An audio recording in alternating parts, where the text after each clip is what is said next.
क्यों जरूरी है मन को नियंत्रित करना? गौतम बुद्ध से जाने मन को जानने के 6 चरण। मन को नियंत्रित करना जरूरी होता है क्योंकि अशांत मन हजारों सवालों का घर होता है। गौतम बुद्ध की इस कहानी से जानिए मन को शांत करने और जानने का तरीका। तो चलिए देर ना करके शुरू करते हैं आज की वीडियो। मन बहुत चंचल होता है, इसलिए वह अशांत रहता है और मन में जब तक अशांति रहेगी व्यक्ति हजारों सवालों से घिरा रहेगा। व्यक्ति को जब तक मन में चल रही सवालों के जवाब नहीं मिलेंगे उसका मन अशांत ही रहेगा। लेकिन मुख्य प्रश्न यह है कि मन को नियंत्रित कैसे किया जाए और मन को कैसे समझा जाए। गौतम बुद्ध की इस कहानी में उन्होंने मन को जानने के लिए 6 चरणों के बारे में बताया गया है। शुरुआती 5 चरणों को जाने बिना आप मन को नहीं समझ सकते हैं। जानते हैं इस कहानी के बारे में। एक बार एक व्यक्ति गौतम बुद्ध के पास गया और पूछा कि मन को नियंत्रित करने का पहला चरण क्या है।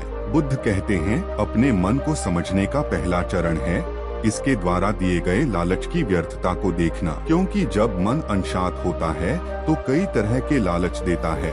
जिसने मन द्वारा दिए इन लालचों को पहचान लिया उसने मन को समझ लिया। फिर व्यक्ति बुद्ध से पूछता है लेकिन हमें यह कैसे पता चलेगा हमारा मन हमें लालच दे रहा है और वह लालच व्यर्थ है।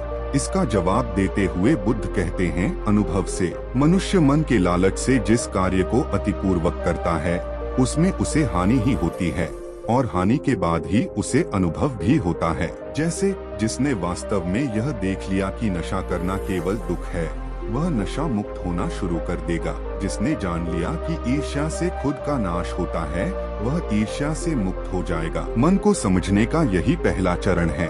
व्यक्ति बुद्ध से पूछता है यदि व्यक्ति पहले चरण से यह जान जाता है कि वह मन द्वारा दिए लालचों के कारण दुखी है तो फिर दूसरा चरण क्या है? बुद्ध कहते हैं खोज पर निकलना। दूसरे चरण के लिए ऐसे व्यक्ति की खोज पर निकलना होगा जो कि पहले ही अपने मन को जान इससे मुक्त हो चुका है, क्योंकि वही तुम्हारा मार्गदर्शन कर पाएगा। व्यक्ति कहता है लेकिन ऐसे व्यक्ति की पहचान कैसे होगी? बुद्ध कहते हैं यही तीसरा चरण है। सुनना ही अपने मन को समझने का तीसरा चरण है। व्यक्ति कहता है क्या इसे देखकर पता नहीं किया जा सकता?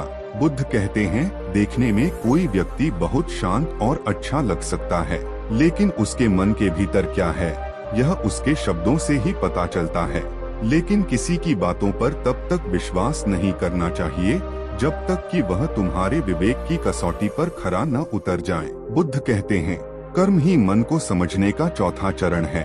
खुद को जानने के लिए सही दिशा में कर्म करना जरूरी है, लेकिन कर्म करते हुए व्यक्ति हर बार 2 गलतियां करता है। पहली गलती है यह कि शुरुआत ही नहीं करना और दूसरी गलती पूरा रास्ता तय नहीं करना।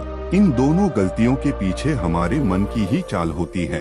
व्यक्ति अपने कर्म को पूरा इसलिए नहीं कर पाता क्योंकि वह सोचता है कि मैं कल से शुरुआत करूंगा तो कोई यह सोचता है कि मैं असफल हो जाऊंगा। इन गलतियों का मुख्य कारण है जागरूकता की कमी।